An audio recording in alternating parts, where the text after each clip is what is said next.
Hi folks, back again for the second part of the mini tutorial in which we're looking at industrial relations and the sport workplace. In this part I want to examine the workplace more in terms of sport than the rather general way we did in part one, but it's critical that we sense and understand the underpinning of the broader definition of industrial relations and forces that operate upon the workplace when we think of the particular sport workplace. In the lecture we gave out a list of 149 sport careers, and as we said at the time, some of those, e.g. sports scientists, could be split up into a whole range of other careers.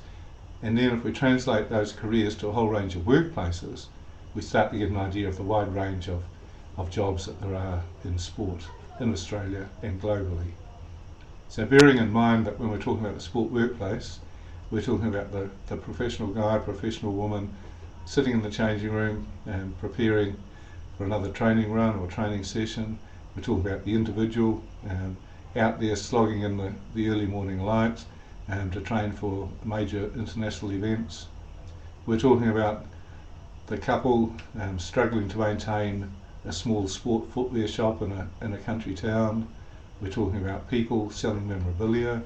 We're talking about people who are employed by sport bodies, specific sport bodies, such as a sport, netball, rugby league, lacrosse, baseball, whatever, or a general sports organisation, if we can term it like that, which might be a sport development group, which might be a group which is concerned with promulgating more sport opportunities. We're talking about local government people employed in sport.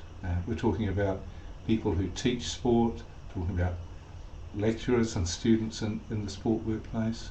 We're talking about people across that whole range of careers and workplaces. So bear in mind that I'm going to be falling prey to generalisations, but they won't always apply to every sport workplace. But you do need to think of examples of the way that industrial relations do apply in sport workplaces that you know, shape relationships, so shape everything from perhaps from the hours you work, even to the way you dress. Think of terms of safety in sport labs, dress in sport labs, sport medicine, and everything from handling blood to samples or whatever, through to the coach in the sport workplace, and the different interests that different groups have, which takes us back to the points we made about employers and employees. So we're thinking of the wide range of sport workplaces. Given the wide range, then an immediate thought that comes to me and would to you is that this range is far greater even than when you as my students were at primary school, say, because jobs, professional sport have increased quite markedly, and sport increasingly is so much part of the gross domestic product, so much part of the production and generation of revenue, that we need to consider it as a strong force in our economic society, if you like. So in the sport workplace we have a lot more professional sport because of the last trend that I mentioned, and professional sport dominates so much of the media. There are issues of employment that come up virtually every day, contracts, and in sense of current time, think of the contracts of guys moving in the NRL.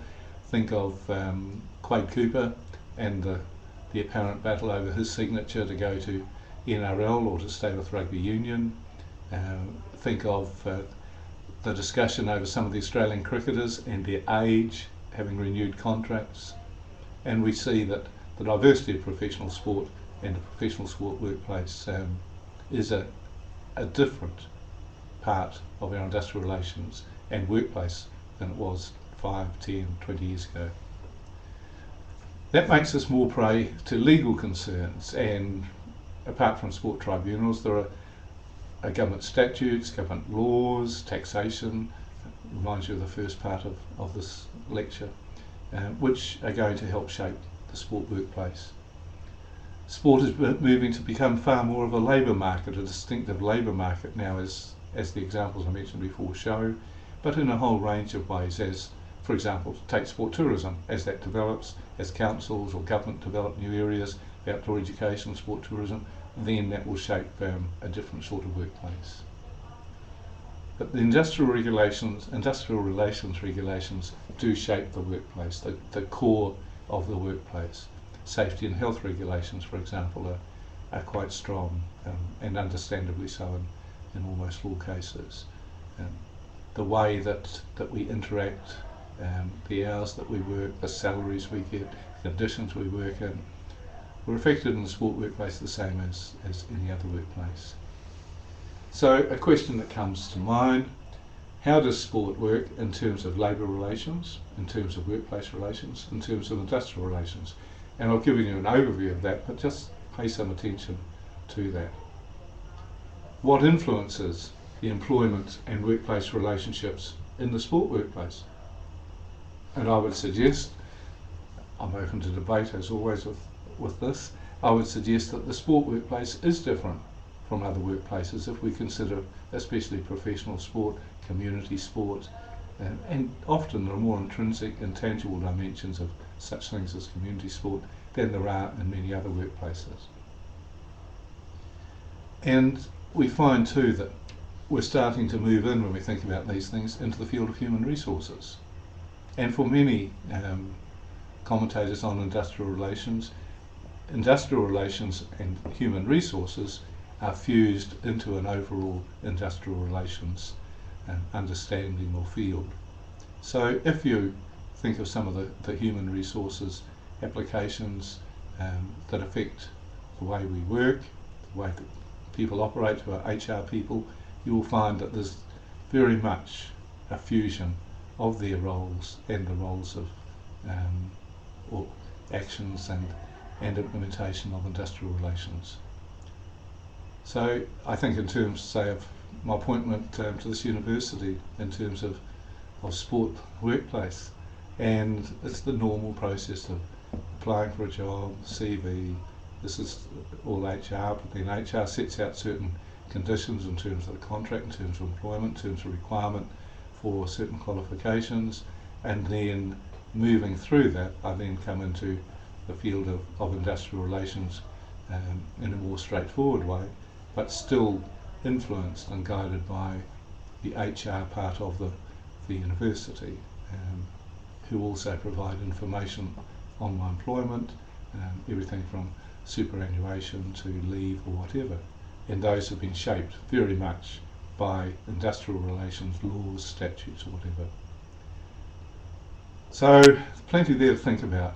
The main thing is be confident, have a clear working idea about industrial relations, think of it particularly in terms of the sport place, and remember the diversity of the sport workplace, the changes in, say, the last 20 years in the sport workplace, the rise of professional sport, the fact that now sport workplaces are much more regulated, I suggest, and much more governed by law, statute and regulation than, say, 20 years ago. And within the field of professional sport, the forces that shape the ongoing employment, or perhaps even facilitate the non-employment of athletes. So it's a fascinating topic because we can keep an eye on the newspaper and we're informed every day through the newspapers on industrial relations in the sport workplace. So I look forward to catching up with you in class next week, and also the Monday tutorial on player agents and player managers.